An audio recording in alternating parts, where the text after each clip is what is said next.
Without further ado, I just wanted to take a minute to introduce Dr. Stefano Spieza out of Italy, personally here. And for me in the U.S., he was the first physicians who helped us, trained the first U.S. doctors that went to his facility in Naples, Italy. He has a plethora of information, of experience in doing it. He is one of the true few global thyroid radiofrequency ablation experts that I personally go to when I get questions here that I don't know the answers to. So, Dr. Spieza, thank you for joining us this morning, and you can begin when you're ready. Okay, thank you, Rudy, and welcome, and thanks for the presentation. I'm Stefano Spieza, and I'm the head of the endocrine surgery division in the Hospital del Mare, Ospedale del Mare in Naples, Italy. And now I am in Cairo, in Egypt, where I'm in charge of as consultant in the interventional radiology department to train colleagues for thermal ablation treatments. And I thank them for their great hospitality. So this webinar is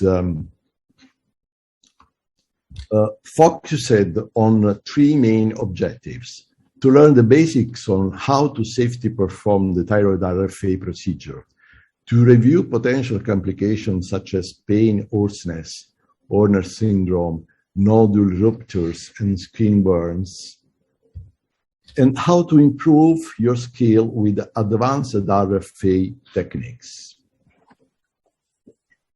Okay.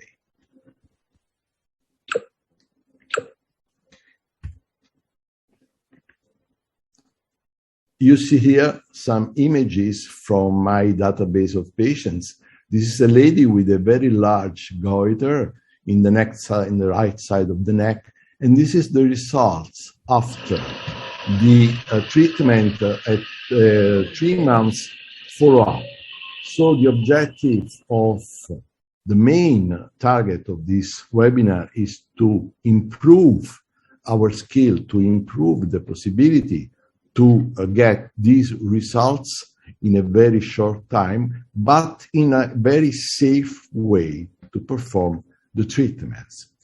You know that according to the latest international guidelines, in this case, I show you the ETA, the European Thyroid Association, and based on the direct comparison studies and the balance between efficacy and the side effects, the thermal ablation treatments such as radiofrequency or laser and after microwaves are recommended as the first-line thermal ablative treatment modalities. And these indications were also extended all together for the treatment not only of benign nodular goiters, but also for hyperfunctioning thyroid nodules, the autonomous function thyroid nodules. This is a paper that was recently published in the Head and Neck Journal, and is a white paper where we established the best practice recommendation that I think that are very useful for those colleagues that want to start to perform thermal ablation. And safety is the main issue to afford in order to have treatments with the best results, because to get the best results, you need to do a very accurate training and to accurately perform and obtain a learning curve on this treatment. First of all, prior to performing any ultrasound-guided thermal ablation procedure, advanced training in a facility with ultrasound of the thyroid and neck are essential. So if you are not skilled with the ultrasound of the neck, you cannot start with this procedure. proficiency with ultrasound fine needle aspiration biopsy is essential because the maneuvers and the techniques are the same that we apply during the procedure. Moreover, the provider should receive specific instruction on choose an ablation technique that now are not only radiofrequency, but there are other techniques, and you have to choose the best practice, the best technique according to the request of the patient, but mainly to the size and to the position and to the anatomy of the thyroid gland. And it's very important that the practitioner need to exercise to improve their skill on phantom model and observe a lot of cases before starting by themselves. And I'll show you some possibility to improve their skill. Optimal practice involves one's initial case being supervised by a physician that is experienced in US guided ablation procedure. So for the first times, it's very important to have a trainer besides you that start with you with the basic of the procedure. And one more important thing is that this is a work where the team of the personnel is important, because if a physician performing US guided thyroid ablation don't provide longitudinal patient care, should communicate and facilitate long-term follow-up with a care team specializing in management of nodular thyroid disease. That means interventional radiologists, endocrinologists, pathologists, and so on. Because in this case, the team work together to get the best results. This is a fund. It's one of the newest platform as a training facility that I'll show you that is very useful, because not only is very similar to the anatomy of the gland you see, and also the material very similar to the skin and to the teeth, but you can easily evaluate the position of the needle, the position of the tip, but mainly also to evaluate the distance with the dangerous triangle during the procedure, because there is a sensor in the anatomy, in the region of the laryngeal recurrent nerve, where this sensor can give you an alert to improve your skill to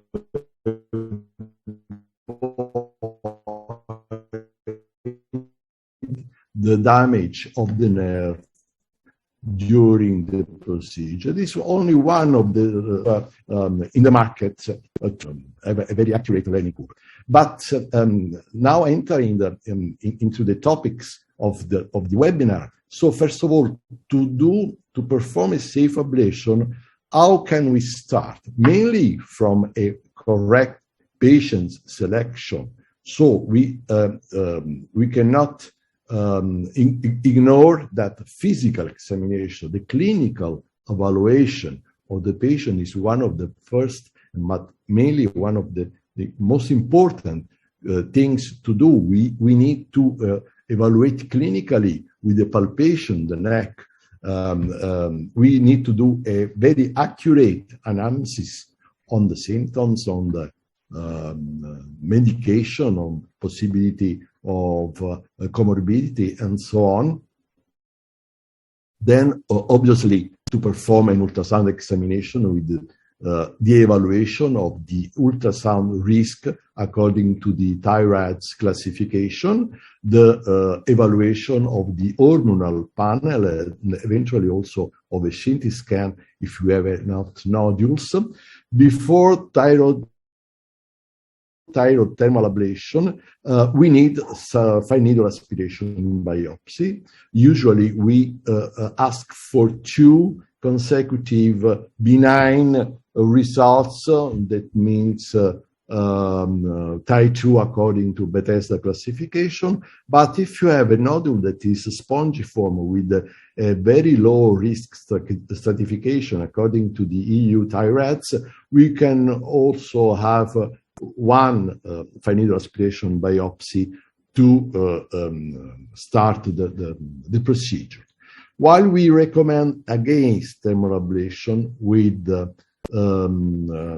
for nodules with high risk ultrasound features. So in this case, if you are not convinced about the benignity of the lesion, don't start, even if you have the cytological reports that tell you that is benign, the report. How to do?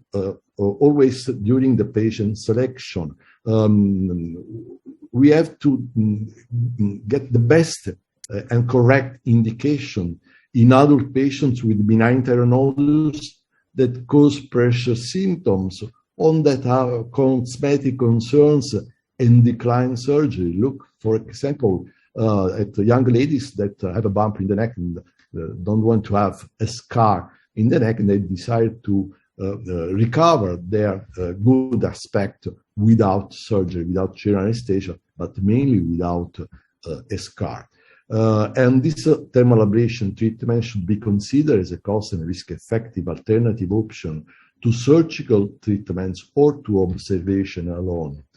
And we recommend against the use of thermal ablation for asymptomatic lesions. So patients without compressive symptoms or without aesthetic concern are not indicated for this kind of treatments.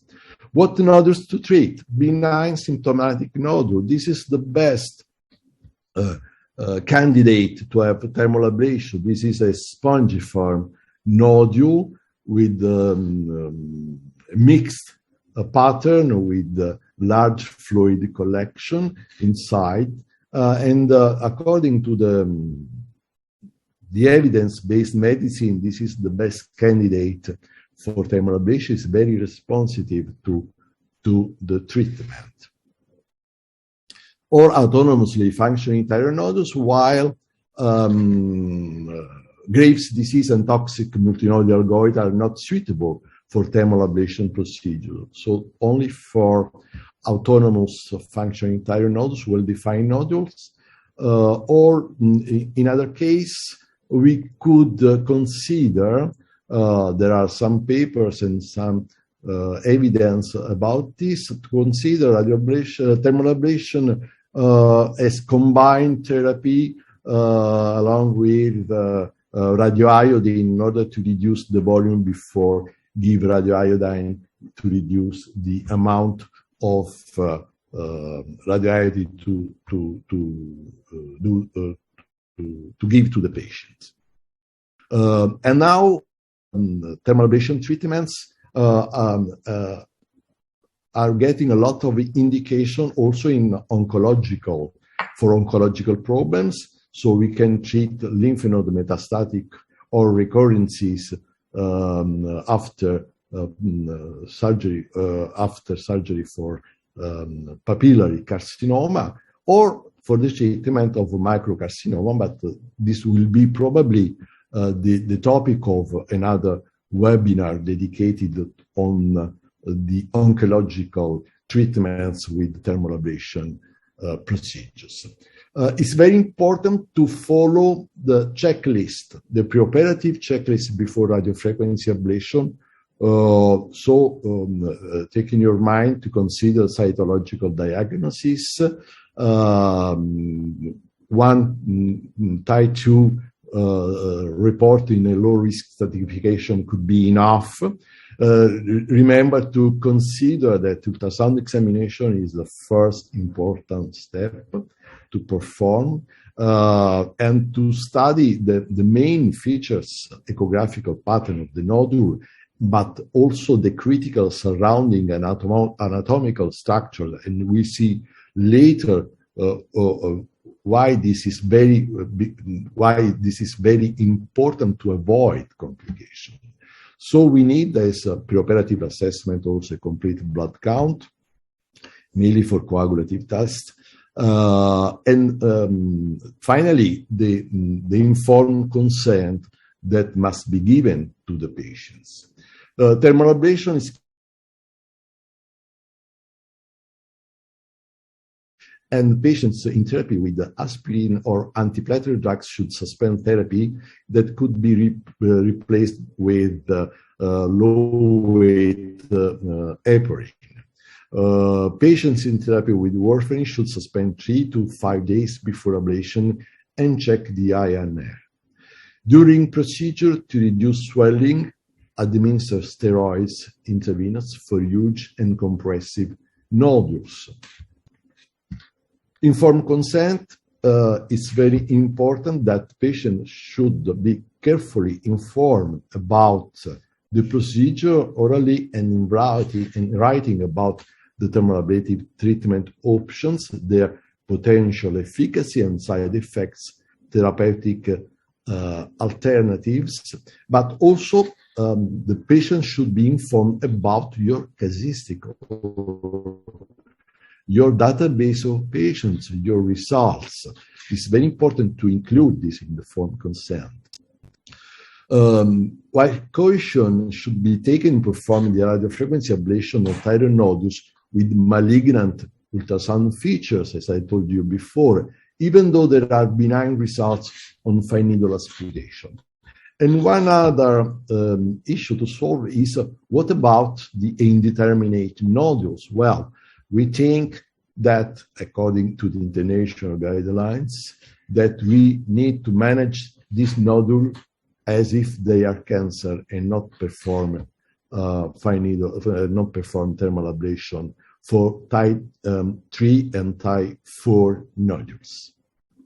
First of all, before starting with the procedure, we have to prepare a sterile field. So we put some drapes, sterile drapes all around the neck. We put some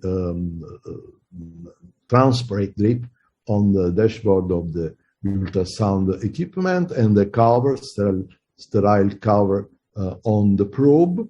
And then we start with the procedure. The first step of the procedure is the study of the vocal cord movement. The vocal cord movement can be evaluated with the rhinofiber laryngoscopy.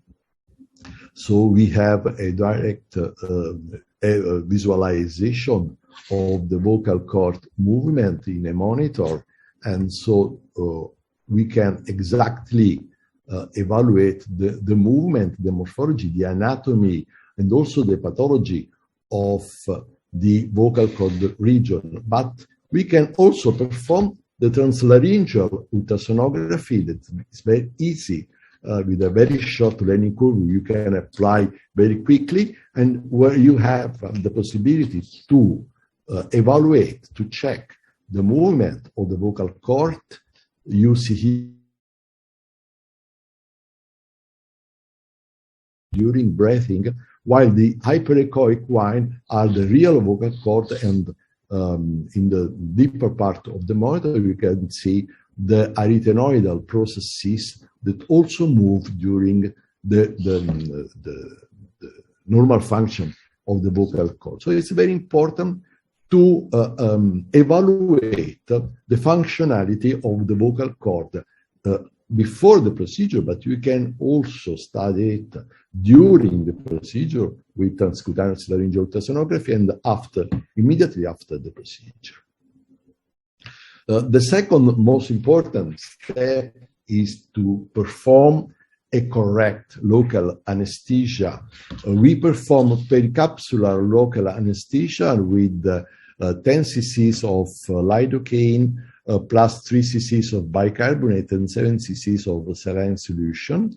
We introduce the needle with a transystemic approach, so from the middle line, and we monitor the position of the tip of the needle that should put between the deep fascia of the strap muscles and the capsula of the thyroid gland. That you know that the thyroid gland, only the capsule is reaching sensitive nervous fiber. So it's important to create a fluid space with anesthesia and expanding this virtual anatomical space, creating a fluid space in order to create a distance between the capsule in order to avoid adherencies, but also to perform a good anesthesia. It's important to perform a correct, because in this case, the treatment is completely painless because we completely cover the capsule. While this is not a correct way to perform, because if you can observe in this movie that the needle, the fluid is injected also in the muscle, so we have a disruption of the structure of the muscle. Is not so good, but mainly the anesthesia is not complete, so the patient could experience some pain during the procedure. You need to restart with the injection of anesthesia. This is some video and pictures on a treatment. You see here a very well vascularized nodules at power Doppler examination, and here this is the generator for radiofrequency thermal ablation, where we can evaluate everything during the procedure: the impedance, the joule, the watt, and so on. We introduced the needle according to a isthmic approach from the middle line along the short axis of the probe. You see here the needle, and we start putting the tip of the needle that must be always under ultrasound check or under ultrasound control, because to avoid complication, we have to see every time what we are doing. So we start with the deeper part of the nodule, then we continue to perform the treatment, moving according to the moving shot technique, moving the needle and trying to complete the ablation of all the nodule in a tridimensional way, to imagine how we move the needle inside the nodule. So at the end of the treatment, you see that the nodule is completely hyperechoic, and the treatment was finally effective. And you see the difference before and after. There is no more vascular signal at the end of the procedure, confirming that the thermal ablation was done correctly. I show here some movies about the treatment, some animation. You see here the thyroid gland with the nodule inside. So first of all, resuming what I told you before, we perform the local anesthesia between the muscle and the capsule, the anterior wall of the capsule. Then we introduce the needle in the deeper part, saving this internal part is the danger triangle that is very close to the nerve. So we go directly to the capsula with the small spots, and then we retract. And we produce a larger spot of energy in the middle than in when we are very when we are very close to the capsule. Then we change the plane when we complete the lower layer of the nodule, and perform again the same moving shot technique to complete the necrosis, and so on. We continue to produce this shot of energy inside the nodules.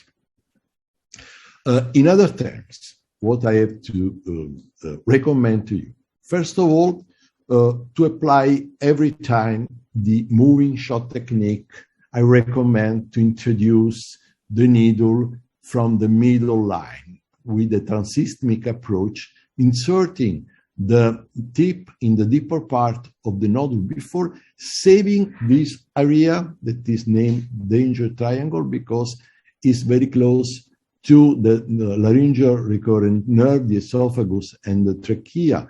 This is the first important thing to consider to avoid complication on the nerve. You know that dysphonia is one of the most important major complications that we have to consider. And also on the other nerves that are in the neck, such as the vagus or the phrenic or the sympathetic ganglion that could be damaged from treatments where the anatomy is not well considered before enduring the treatment. So we need to have the possibility to build in our mind a three-dimensional way to complete the treatment. So divide in a lot of conceptual ablation units the nodule and to perform a lot of spot of energy, sort of ablation, spot of ablation that will be small in peripheral areas and danger areas, while large in the central safe part of the nodule. So we treat unit by unit, and all these units, all this spot of energy producing thermal ablation, fuse among them, giving us the final result of a greater volume of necrosis. These are the steps of the local anesthesia. We introduced the needle according to the transystemic approach. Then we put a tegaderm bandage in order to protect the skin, but also to perform ultrasound examination without removing the medication on the neck of the patient. At the end of the procedure, we need to perform clinical and ultrasound evaluation in order to rule out the presence of adverse effects and to define the extent of to confirm the extent of the ablated area, and the patient should be instructed to the need to call you mainly in the first week after the procedure if they experience pain or local swelling or fever and so on. We can perform a follow-up at 1, 3, 6, and 12 months, and after every 1 or 2 years, associated with the evaluation of the hormonal panel of the thyroid function. What about the most common complication? In this systematic review from a Chinese team of interventional radiologists, are shown the most important complications that were collected in literature. There are also some results from our group, from the Italian group, from the group of the Professor Baek, and so on. So what are the main complications that we can observe? The main complication, the major, are dysphonia and the nodule ruptures. But there are a lot of complications, of minor complications that could be usually observed, such as pain, sensation of heat, edema, vomiting, vasovagal reaction. But the major complication that we can observe that, on what I have to focus your attention are voice change, so dysphonia that could be due to the damage of the laryngeal recurrent nerve, the nodule rupture, and I'll show you some consideration about this. the skin burns, so some effects on the skin that we need to avoid, the needle tract seeding, and the Hoarseness syndrome.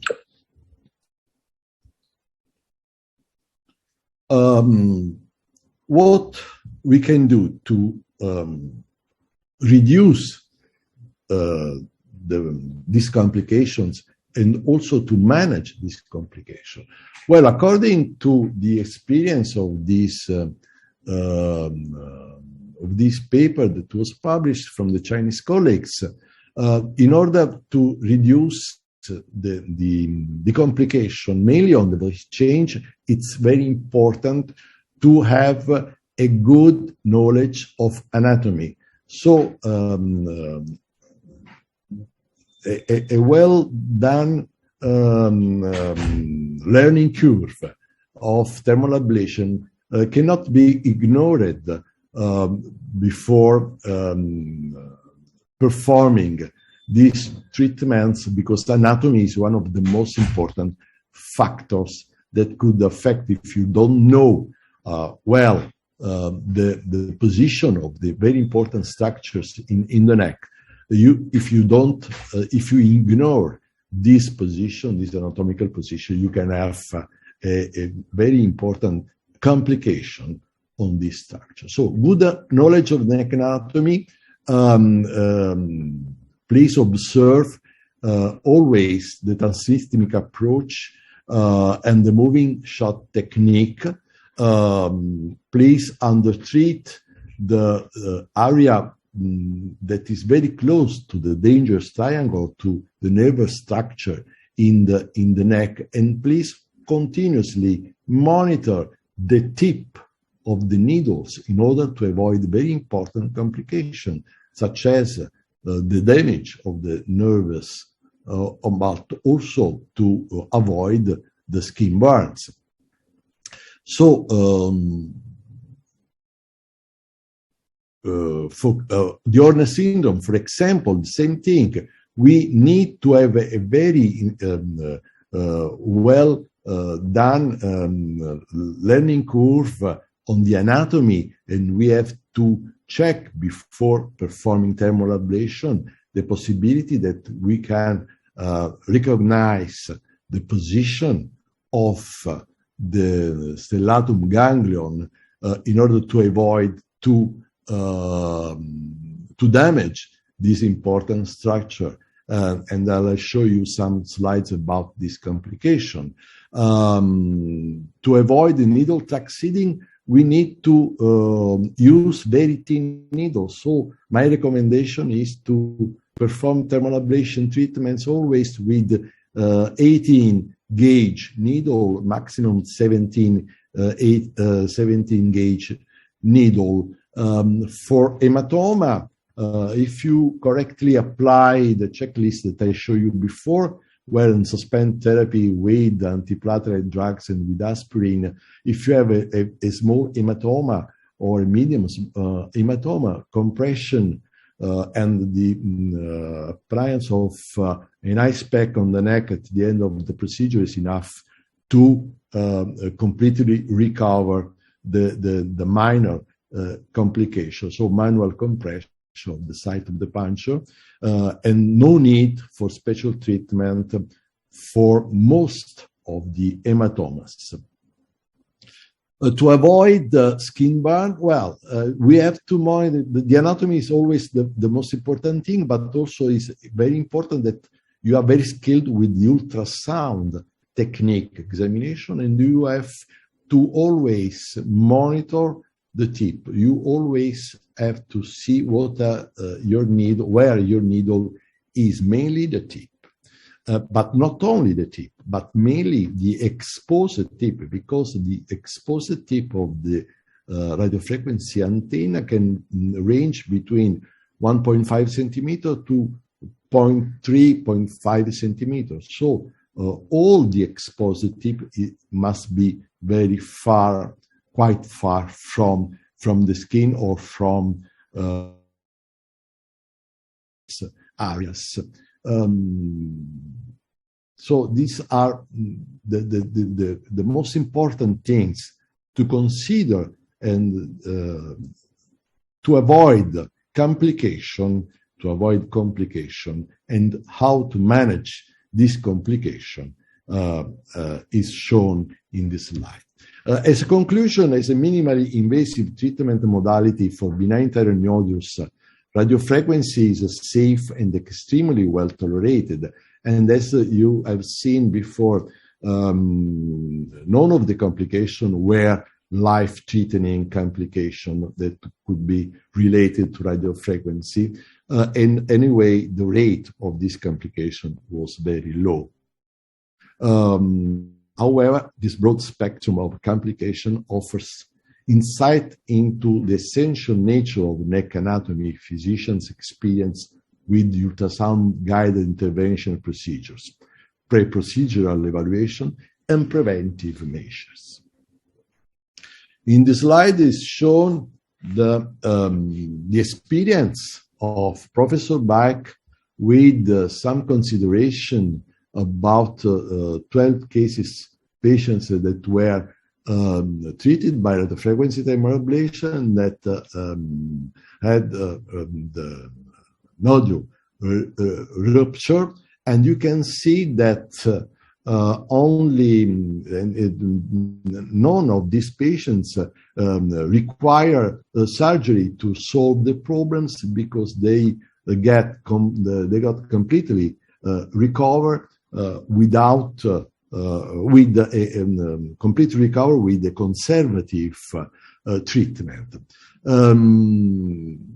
You know that radiofrequency is a minimally invasive technique, but also that is a challenging technique and requires extensive experience and understanding all possible complications of radiofrequency is required for proper diagnosis and treatments. The dysphonia and exchange and nodule rupture are the most important complications deriving from the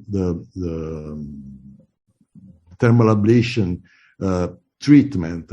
But what Dr. Bach decided to focus the attention was about the knowledge, mainly the knowledge of the imaging features of the nodule ruptures, in order to understand what happens and understand how to manage them, because each case is different from the other.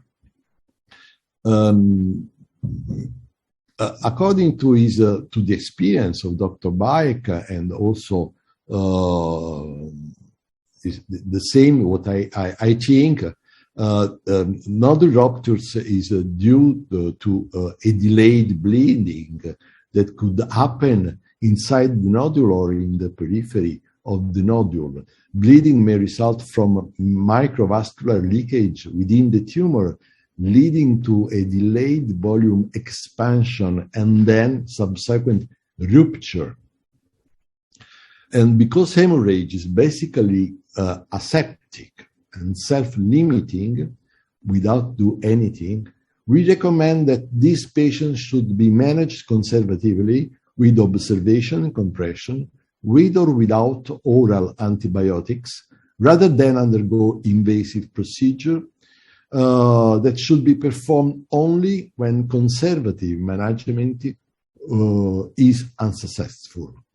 And finally, because majority of thyroid nodule ruptures after radiofrequency can be managed conservatively, familiarity with this imaging feature is essential to avoid unnecessary imaging workup or invasive procedure. I'll show you this slide with the case, my observation. You see here a very large nodule with a not so well-defined capsule. So the margins of the nodule are not so well-defined. This could be one more element that could lead to a rupture of the needle after the hemorrhage, the bleeding inside the nodule. And this is the image after the rupture at 6 weeks, we observe, in this case, a disruption of the normal feature of the echo pattern, the ultrasound pattern of the nodule, where the margins of the nodule, but also of the gland, are not well defined. And so we have to correctly evaluate these images in order also to establish a correct way to manage this complication when they happen to your when they happen and they arrive to your observation. One other important complication, is the skin burn. We could have 3 grades, first, second, and third grades of skin burns, so ranging from simple hyperemia of the neck, of the skin of the neck, to some vesicles, and then finally to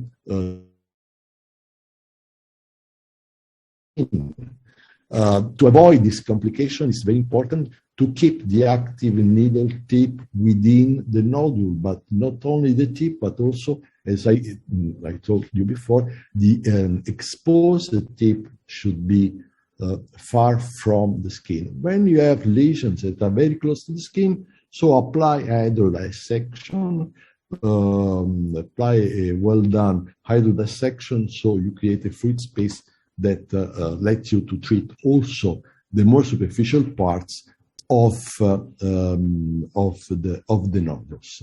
Again, the Hoarseness syndrome, that is characterized with ptosis, meiosis, and anhidrosis. It's a very important complication affecting the sympathetic ganglion that you see here is located. So it's very important, the anatomical knowledge, and to evaluate with the ultrasound check before the thermal ablation, to evaluate all the position of the vital structures in the neck. You see that usually the ganglion is located lower and is on the medial and deeper aspect of the internal carotid. So to avoid this, please be aware about the position, the anatomical position, and where you are. When you are in this area, please perform very small spot of energy when you are very close to the capsule, as in this area or in this area too. You see here some ultrasound pictures showing you the appearance of the ganglion stellatum, and so the anatomy in this case is very important to know the exact position of this structure during the procedure.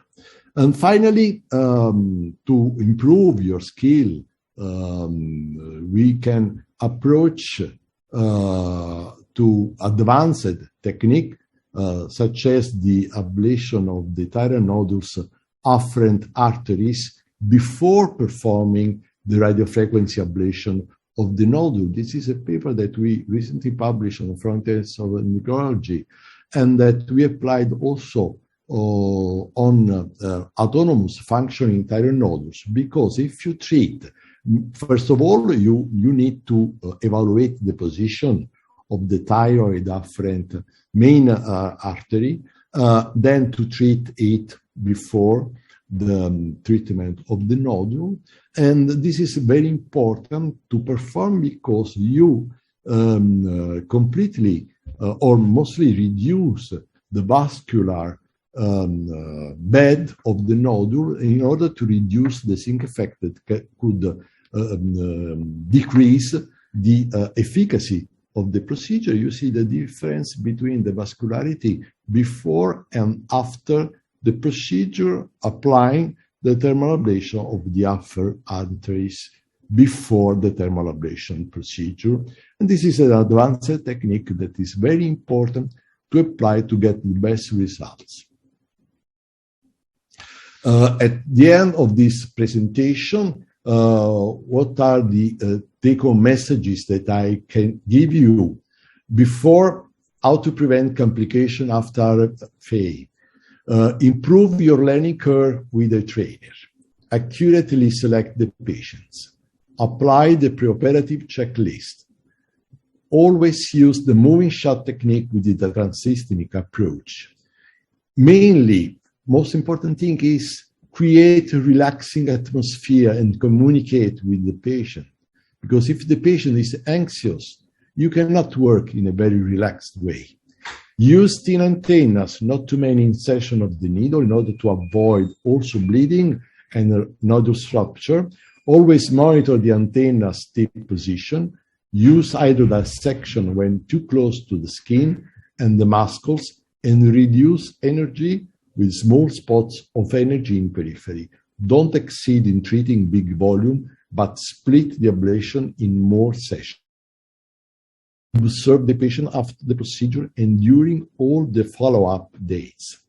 And finally, again, how to manage complication after radiofrequency ablation. Most of them, as I told you before, spontaneously recover, and none of them are life-threatening. You could use steroids if needs. Hydrodissection with cold dextrose in order to increase the space between vital structures. Please immediately stop the procedure when a complication is observed. Observation of the patient in the follow-up, ultrasound monitoring, translaryngeal ultrasound, ice pack, and compression. Okay, I finished, and thank you a lot for your kind attention, and thank you, Rudy, again, to invite me to have this webinar with you. Dr. Spieza, thank you very much. This is very, very informative, especially the last couple of slides. It kind of gave some examples, and you provided your worldwide expertise on how to manage some of these complications that may arise. We just got a few questions this morning regarding the presentation today. I know that we have probably a hard stop in the next 5 to 10 minutes, so we'll be very, very quick. One of them is why the bicarbonate and saline for the parathyroidal injection that we do at the beginning of the procedure. Yes, because we prepare a syringe of 20 milliliter in order to dilute the anesthetic. We get to 10 from 10 to 20 milliliter. We add bicarbonate in order to reduce the acidity of the anesthetic that could create a lot of pain, of sensation of burning during the injection of the anesthesia. So we need to dilute the anesthetic in order to create a larger space hydrodissection according to what I demonstrated before. Okay. So you reduce the amount of anesthetic, but have a larger volume of fluid to inject. Would that be the same if they're using a 1% lidocaine instead of 2%? Here in the U.S., we use a lot of 1% lidocaine. In Italy, we use 2% usually. Yeah, it's the same. Okay, so it'll be the same. Okay, perfect. Thank you very much for that. Somebody's asking if there's any data on cryoablation. Have you any data on there, or have you heard of anything? I'm sorry, but I have no data. Okay. I discussed with you in San Francisco, I remember, about cryoablation, because we had a booth very close to yours with the cryoablation company. It's a treatment that I don't like so much, but we have to consider in the panorama of the treatments that can be performed for ablation treatment. Yes, but I don't have any doubt about this. Okay. When is the appropriate point of time to perform a second treatment if needed for big nodules? This is a very good question because there is not an exact time. What I do usually is to wait for the first follow-up at 1 month. So evaluate the first result, how the nodule reacts to the treatment, and so to evaluate the efficacy of the first treatment, and also to decide what to treat, and also to the new area to treat. 1 month is enough to do this evaluation, but you can also range from 1 to 3 months, no longer, but there is not an exact way to perform. Yes, but no less than 1 month in my experience, because 1 month is important to evaluate how the treatment was done, was the response of the tissue. Yeah. So this is a good question right here, I believe, is that so when you have those large nodules, how do you decide how much you're going to treat, in one session? And the follow-up question would be is that on the second session for these larger nodules, do you go back and treat the previous ablated areas or just the non-ablated areas? Well, good question. Mainly, when we have large nodules, we treat nodules that are also bulging in the mediastinum, so very deep in the neck. So we have a complete control on the most cranial part of the nodules, but not in the deeper part. But we need to treat in order to reduce the compressive symptoms. So what we do for the first session is to treat the most cranial part, how much that we can, the larger part that we can, in order to achieve a shrinkage of the nodule, a fibrosis that let that the deeper part tilt up, and you can retreat the deeper part in a second session. Well, when you treat again for a second session a nodule where you have experience that are untreated areas, you can go back again also on the untreated area. But I don't recommend to go on the treatment where you well define a hypoechoic fibrotic area at ultrasound evaluation that you don't need to retreat. It's unuseful. You deliver a lot of energy that is not useful for the treatment. So you have to use energy only in the viable tissue and the vital tissue that is around the area that you have already treated, or in the untreated area, because you decide to start with the cranial part and then to go to the deeper part to complete the shrinkage of the big volume of the nodule. Yeah, thank you for that. Some nodules appear completely devascularized after therapy at 3 to 6 months, yet they do not continue to shrink in volumes. Do you have any suggestion, or have you experienced this before?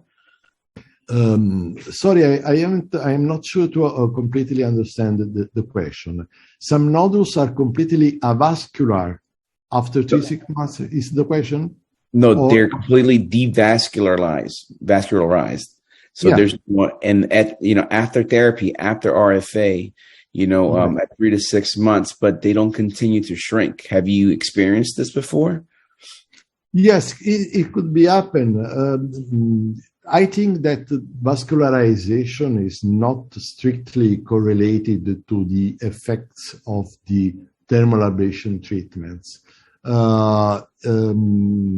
We have to study. If you want to perform a regular and correct follow-up, you need to study with contrast enhanced ultrasound imaging in order to evaluate the volume of the necrosis that you reach after the therapy. Usually, when the treated area is completely devascularized, this is a good signal of efficacy of the treatment, but it's not only the only signal, the only expression of the good treatment that we perform. All right, Dr. Spieza, I know we're in a short time, so this will be the last questions that I'll ask you. Any other questions that are not answered, I can just email them the answers. How do you detect the feeding artery accurately? What is the technique for ablating this feeding artery that you talked about? Well, the techniques, first of all, to evaluate the anatomical position of the main artery, you have to perform a power Doppler or color Doppler examination. Usually, the main artery is positioned on the medial aspect of the thyroid, the upper part thyroid gland, very close to the trachea. So you have to follow this artery before it enters the nodule, and this area is the area where you have to treat the artery. Not close to the trachea, not inside the nodule, but in the entrance where the artery enters the nodule. So you exactly position the tip of the needle in this area, and then you turn on the generator and go on performing, delivering energy and entering just a little bit in order to complete the necrosis of the artery. I don't recommend to completely cross before the artery, because you could experience an hemorrhage from the rupture of the artery, but you start burning the tissue around the artery and then slowly enter the region, and so you complete and perform the correct ablation of the tissue around and with the artery inside. And then you'll see that the vascularity of the nodule decrease in a very important way. And then you can complete with the venous vascular ablation. But this could be the topic of the next webinar. So don't tell a lot of things to our attendees, because it's important to focus their attention also on other topics. Yes, sir. Yes, sir. We're definitely going to put on another webinar pretty soon on advanced techniques and logical treatments with you. Definitely, sir. We're going to pick your brain some more. But I know that we have a hard stop right now, so I just wanted to say thank you very, very much. I truly appreciate your efforts, your presentation. For those of you that are still online with us, I just wanted to make a quick public announcement. We have some training workshops coming up using cadavers. One is in September 17th in Boston. We have another one that Johns Hopkins is putting on November 10th. And we also have the Brazil course coming up in December 2nd to the 3rd as well. Dr. Spieza, if you have any other, if you have some training opportunities coming up in Italy, please let me know so I can let the attendees know here in the U.S. for your courses as well. You know, I know that there'll be some people that would want to go and pick your brain some more and see some advanced cases, actually, you know, absorb some advanced cases being treated. Yes, please let me know so I can let all the attendees know once you schedule your next course as well. Well, everyone here in the U.S., have a happy Labor Day, happy and safe Labor Day weekend. Thank you for taking the time to to be with us this morning. And if you have any questions for me, you'll have that in your follow-up email. Dr. Spieza, if you have any questions for Dr. Spieza, he has his information right there on a slide. Thank you very much, everybody. Have a great weekend. Thank you. And no problem.